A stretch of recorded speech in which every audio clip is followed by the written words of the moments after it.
नमस्कार दोस्तों, तो कैसे हैं आप लोग। आपका स्वागत है स्टोरीस्केप पर। यहाँ हर दिन नई कहानियां, नए रहस्य और रोमांच से भरपूर अनुभव लेकर आते हैं।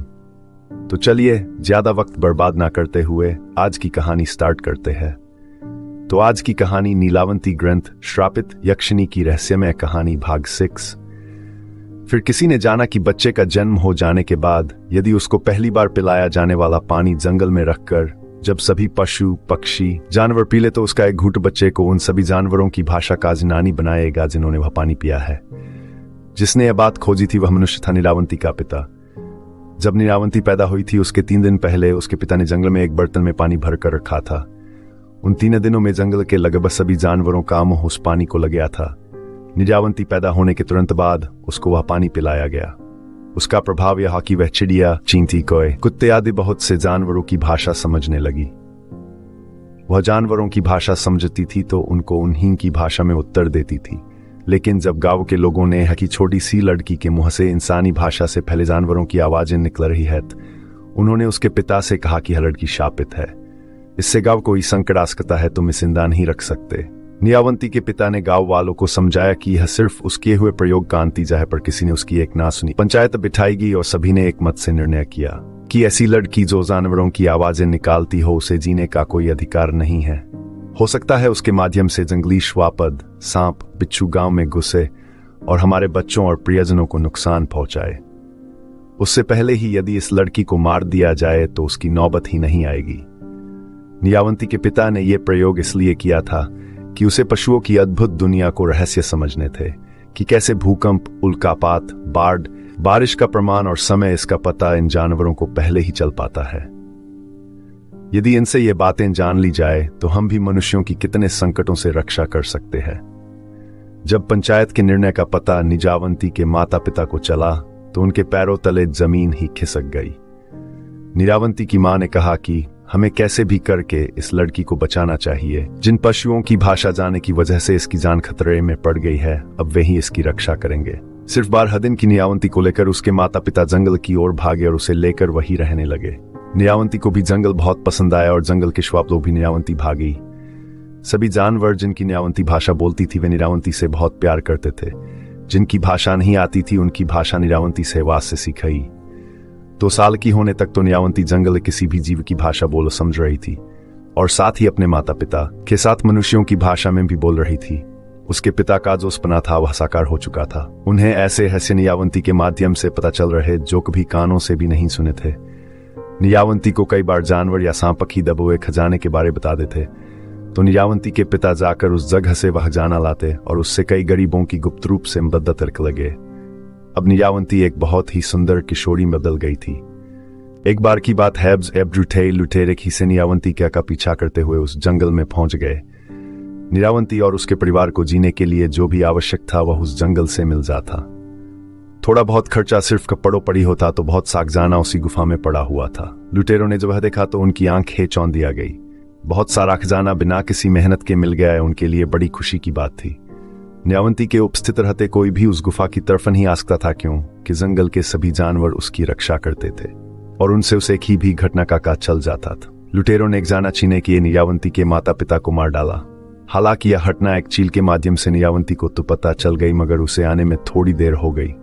वह पहुंची बतख लुटेरन जा चुके थे मगर ज्यादा दूर नहीं जा सके।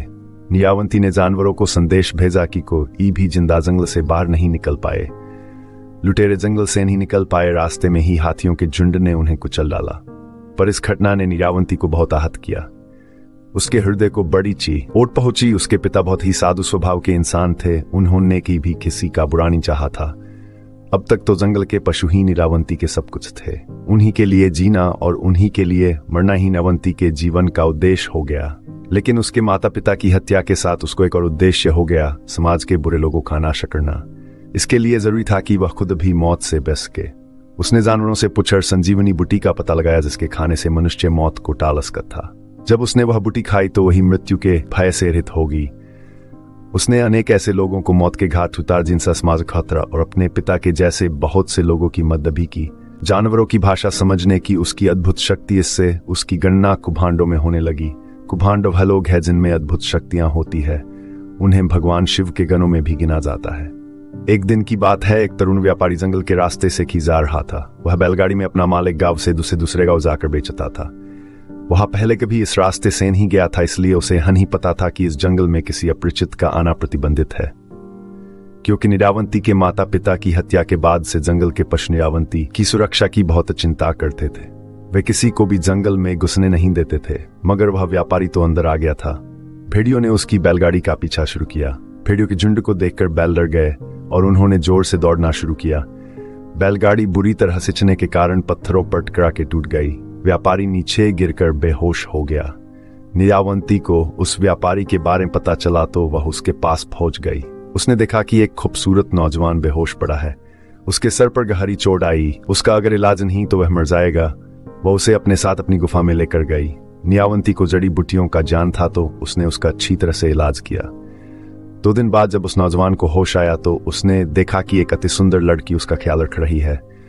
उसने नीलावंती से बात की और अपनाना मन बताया। नीलावंती ने अनिल से कहा कि उसका पूरी तरह से इलाज होने में कुछ और दिन लग सकते हैं। कुछ दिनों में अनिल को नीलावंती से प्यार हो गया। कुछ ही दिनों में अनिल पूरी तरह से ठीक हो गया। उसने अपने मन की बात नीलावंती को बता दी।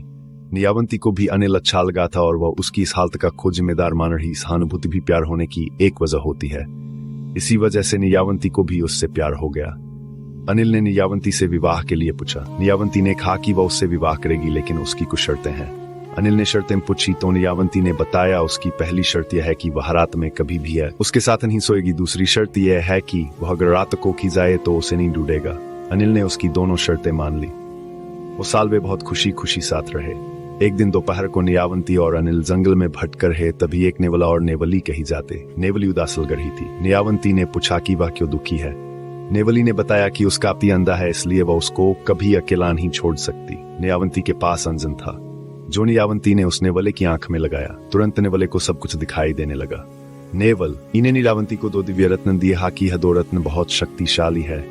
इसमें से पहला जिसके पास होगा वह किसी के भी मन की बात जान सकता है, और दूसरा पास होने से वह किसी से भी हारेगा नहीं। नीलावंती का पति दूर से सब देख रहा। जब उसने नीलावंती से पूछा तो नीलावंती ने भोलेपन से बता दिया, मगर सिर्फ एक मणि के बारे में जिससे कभी हार नहीं होती थी।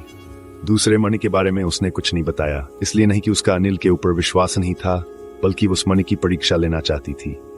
अनिल की इच्छा हुई इस दाजीत दिलाने वाली वहमनी उसके पास हो। उसने नीलावंती से वहमनी मांगी। नीलावंती ने कहा कि उसे उनकी क्या जरूरत है, तो अनिल ने कुछ नहीं बताया। लेकिन उसने दूसरे मणि के प्रभाव से उसके मन की बात जान ली कि अनिल उस जंगल के बाहर जाकर उस राज्य पर विजय प्राप्त करना चाहता था जिसमें वह जंगल था। वहमनी उसके पास होने से अब बहुत आसान हो जाता। नीलावंती को उसके विचार जानकर आश्चर्य हुआ, लेकिन उसने अनिल को यह पता नहीं चलने दिया। एक रात जब नीलावंती और अनिल जो शर्तों की अलग अलग सोए थे, तब अनिल को दूर से भेड़िए के चिल्लाने की आवाज आई।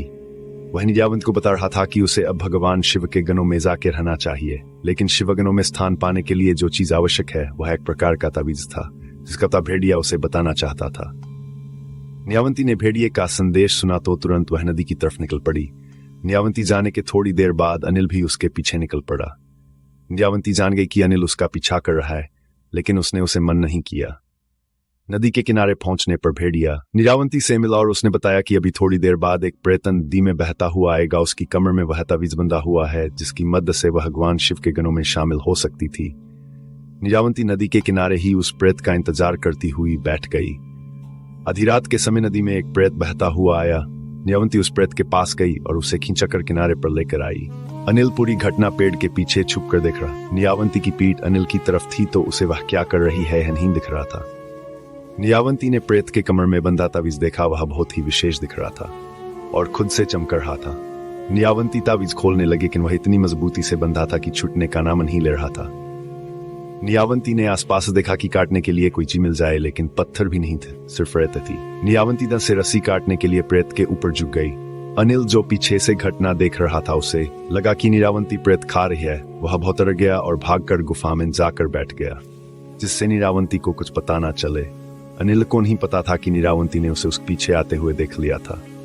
बड़ी मुश्किल से वह तावीज़ निकालने के बाद नीलावंती उसे लेकर अपनी गुफा में आ गई। उसने पूछा कि वह कहाँ गई थी।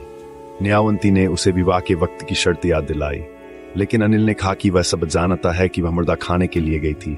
और उसे अब ऐसी औरत से कोई संबंध नहीं रखना है, वो उसे छोड़कर जा रहा है। नीलावंती ने उसे रुकान ही पर समझाने की कोशिश की कि वह मुर्दान ही खा रही थी, पर अनिल कुछ सुनने की हालत में नहीं था।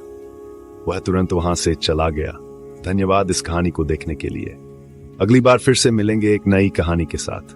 तब तक हमारे चैनल स्टोरीस्केप को सब्सक्राइब करना न भूलें और वीडियो को लाइक शेयर करें ताकि आप हमेशा हमारी नई कहानियों से जुड़े रहें।